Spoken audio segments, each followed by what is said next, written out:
Hello, my friend. Time for our meeting this Tuesday, August 26th. In 1978, I went to Germany to cover a visit by President Garcia for the Jornal do Brasil newspaper.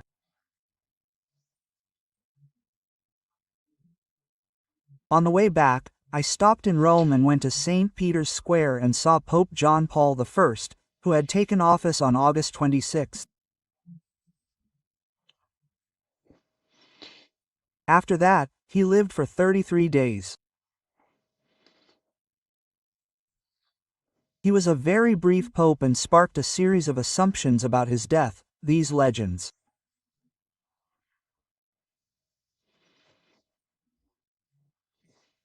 Then came John Paul I. Remember to subscribe and at the end to like or dislike. So, let's get to today's conversation.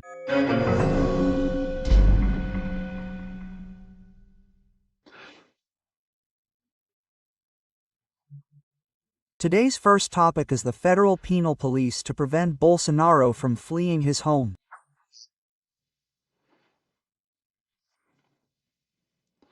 It sounds like a joke, but it's not.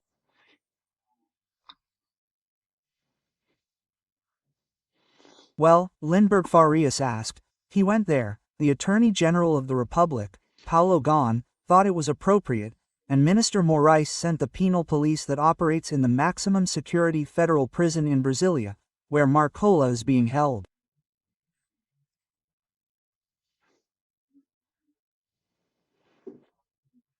Dino brought Marcola from Porto Velho to Brasilia for added security.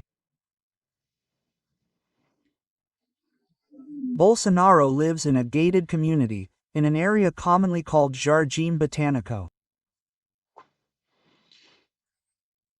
The gated community already has security regulations, but now he can be there in civilian clothes, in uniform, with the necessary weapons, okay?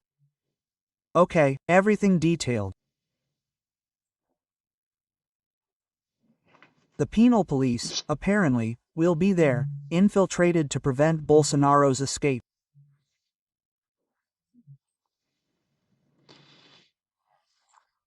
He could have stayed in the United States when he avoided handing over the sash to Lula.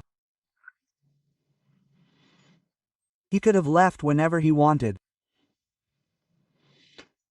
Then a draft asylum request appeared. Asking for asylum isn't a crime. Everyone has the right to ask for asylum, right? So much so that the Brazilian government even grants asylum to those persecuting politicians, right? As it has already done, and many even gave it to those persecuted by the criminal police, right? For people who killed a bunch of people in Italy, like Battisti, but anyway, I don't know if it won't weaken Marcola's guard.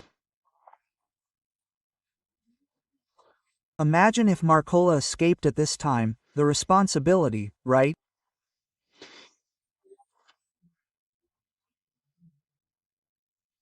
I think Bolsonaro did deserve better security, because, after all, the house where Bolsonaro's ex-wife, the mother of his 3 children, and his former in-law's life was invaded by bandits in Resende, right?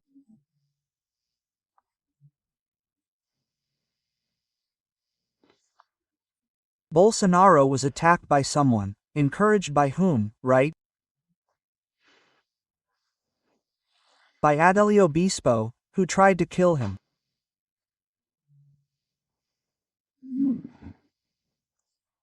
So, his life is also in danger, at risk, right?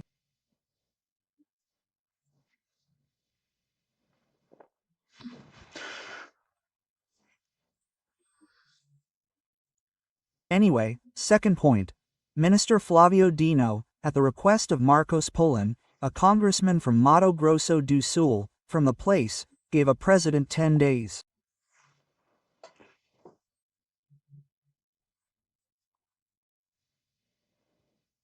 Flavio Dino is not a president with power. He gave the Speaker of the House 10 days.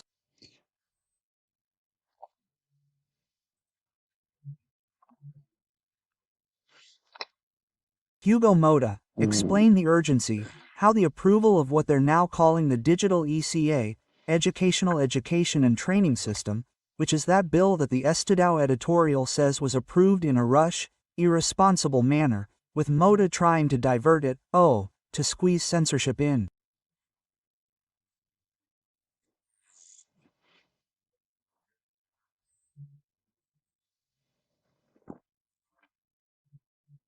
The bill that's now in the Senate is in the Senate's hands, right? It was rushed, it was populist, as the Estadão editorial says, right? Yeah, but a president with power will have to explain to the Supreme Court justice.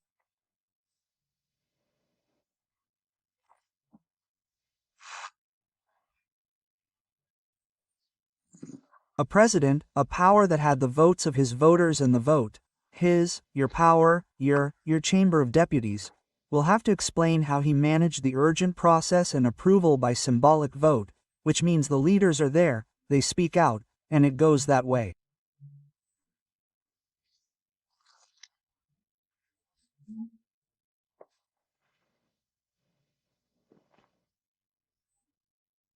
It has merit, yes, but there's this strange thing, right, about independent powers, which must be harmonious and have checks and balances.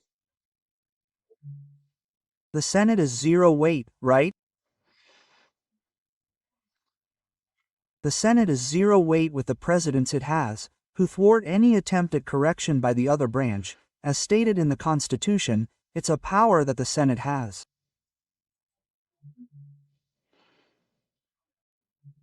If someone isn't fulfilling their oath to defend, guard, and uphold the Constitution, and is a guardian of the Constitution, as established by the Constitution itself, that's an aggravating factor, right?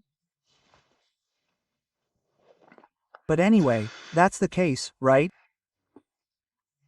Now, a question about these last 40 years.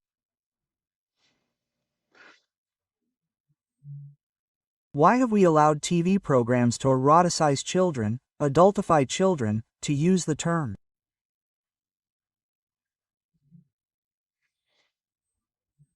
This morning I heard my brilliant journalist friend, Rogerio Mendelski, in Guaiba, say that adultification is a glamorization of pedophilia.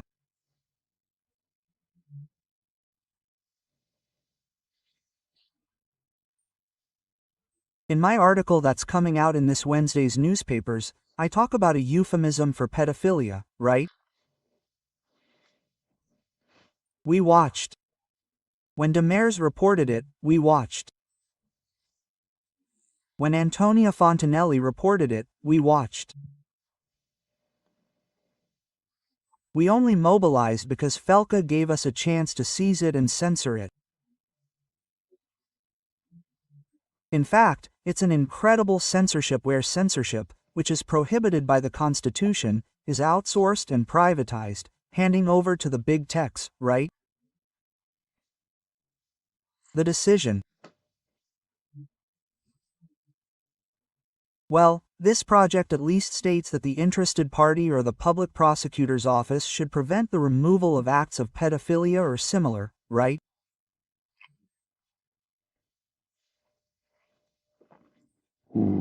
But anyway, it gets strange, you know?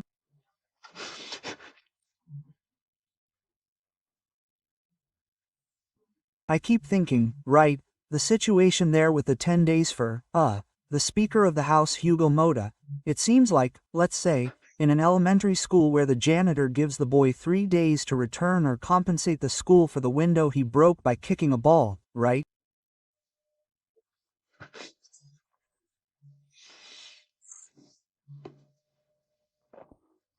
Well, and finally, I wanted to talk to you about this alliance that is ending.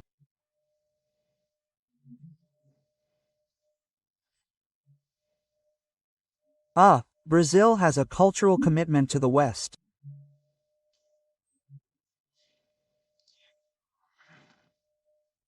Judeo-Christian culture, Greek philosophy, Roman law.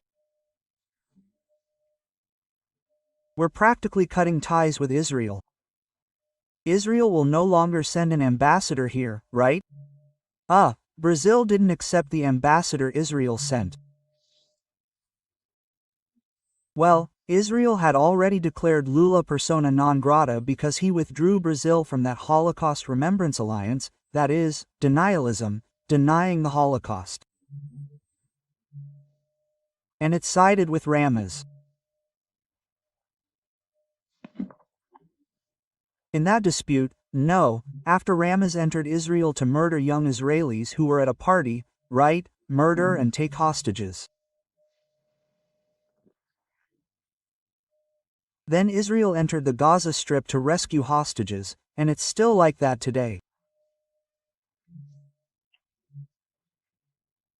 We're practically separated from the United States, that is, we're separating ourselves from those with whom we conducted maritime exercises in the South Atlantic Ocean, NATO.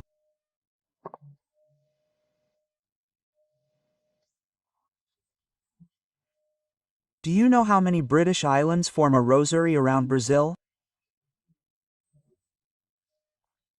And that's why the Brazilian Navy exercises with the British Navy, with NATO ships. 8. Ascension, St. Helena, Fallons, South Georges, South Sandwich Islands, Tristan da Cunha. I'm forgetting 2 more. Goncalo Alvarez, South Orkney.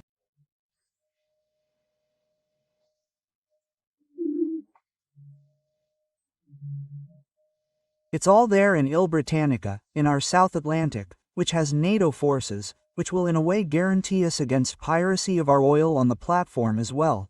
Thanks to this alliance, which has just been broken off, a combined exercise, Operation Formosa, was suspended.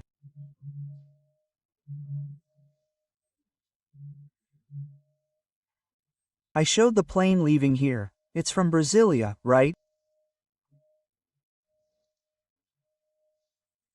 And then, folks, it makes me sad at a time like this. Lula shows up at a ministerial meeting, like today, everyone wearing little blue riding hoods with the following motto.